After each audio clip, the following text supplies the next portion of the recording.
भाई अब देखो सेथ रोलिन ने जो है ना फिर से ब्रॉन्सन रीड वाली वो जो हिस्ट्री कहानी वो शुरू कर दी है। और फिर शुरुआत किसने की थी? ब्रॉन्सन रीड ने की थी। और वेलकम है आपका एक और नए वीडियो में रेसलर शॉर्ट्स 90 में।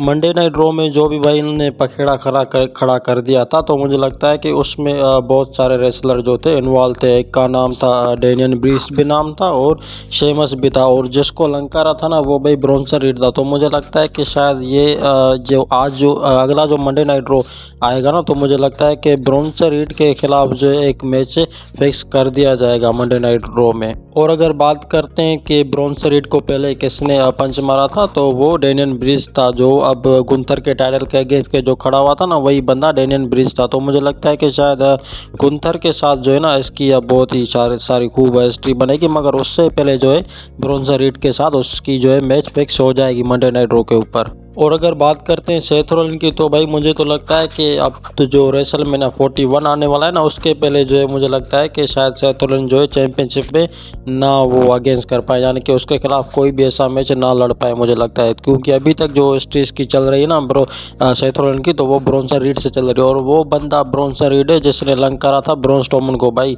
उस बंदे को जो लंकारा था ना, मुझे लगता है कि सेथ रोलिन तो उसके आगे कुछ भी नहीं है। मगर मुझे नहीं लगता कि शायद क्राउन जूल में जो भी कुछ हुआ ना वो ब्रॉन्सन रीड के अगेंस्ट नहीं था। तो मुझे लगता है कि शायद अब जो मैच होगा वो ब्रॉन्सन रीड के अगेंस्ट होगा। और वो ये बंदा तो है ही भाई एकदम से हील कैरेक्टर ब्रॉन्सन रीड। और ये जब बंदा आता है ना WWE में, तो सबसे पहले जो है अपने गुस्से की भड़ास दिखाता है, यानी कि मुझसे जो मॉन्स्टर है ज़्यादा कोई है ही नहीं, ऐसा समझ लो। और अगली स्टोरी जो है वो है सैमी ज़ेन से और जिमी और जे उसो दोनों भाइयों के बीच में। और फिर जो है उसका main character tribal chief original यानी कि ओटीसी। यानी भाई ये देखो जो भी किया ना सैमी ज़ेन ने, तो मुझे नहीं लगता है कि शायद रोमन रेंज भी उस पर इतना यकीन करते हैं, यानी कि वो उसको अपने भरोसे के लायक समझते भी हैं या नहीं समझते हैं। तो जे और जिमी उसो का जो माइंड होता है ना जिमी उसो का, तो वो सैमी ज़ेन की तरफ बिल्कुल भी नहीं था, यानी कि ये बंदा उसको बताना चाहता है कि ये बंदा हमें कभी भी धोखा दे सकता है। और फिर कहीं ना कहीं जाके लगता है कि सैमी ज़ेन को कि ये बंदे जो है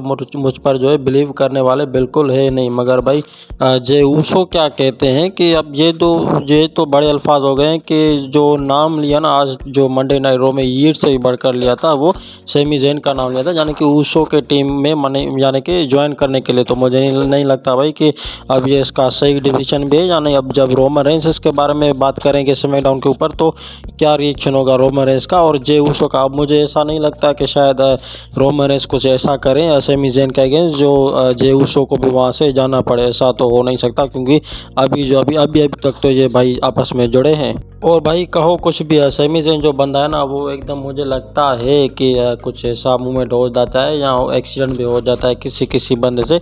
हालांकि किसी से नहीं, हर बार हर किसी से हुआ है WWE में, आपने खुद भी ये देखा होगा और ये फील किया होगा। और ये जो सैमी ज़ेन ने ये खुद कहा था जे और जिमी उसो को कि वो पिछली बार वो दिन तुमको याद नहीं है जिस दिन तुमने जे उसो जिमी उसो के दोनों यानी कि बैक से अटैक कर दिए थे खुद पर, वो भी तो एक एक्सीडेंट था, तुम्हें क्या वो याद नहीं है?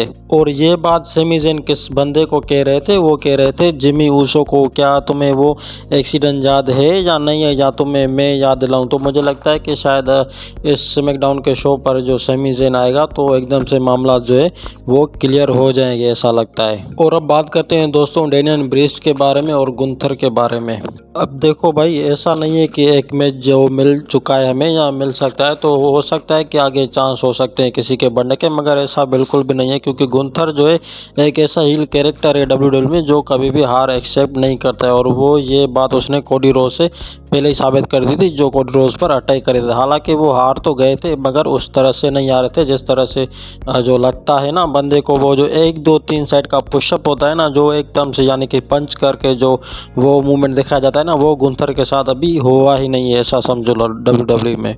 और अब बात रही भाई डेनियन ब्रीस के बारे में, तो मुझे लगता है नहीं कि शायद डेनियन ब्रीस जो है गुंथर को वो चैलेंज जो है चैलेंज तो हालांकि अंदरों की हो गई, मगर शायद हो सकता है क्या कि ये चैंपियनशिप जो है गुंथर से ले सकते हैं, ऐसा तो मुमकिन है नहीं और इम्पॉसिबल है। क्योंकि गुंथर वो बंदा है जो अपने हील कैरेक्टर में रहकर भी अपने आप को जो है खुद को कवर कर पाता है, यानी कि कंफर्टेबल कर पाता है कि इस बंदे से जो है मुझे किस टाइम फाइट करनी चाहिए और किस टाइम जो है इसके साथ फेस मैच करना चाहिए, यानी कि अगेंस्ट होना चाहिए। एक यानी कि गुस्सा जो दिखाते हैं ना भड़ास जैसे, वैसे ही करना चाहते हैं।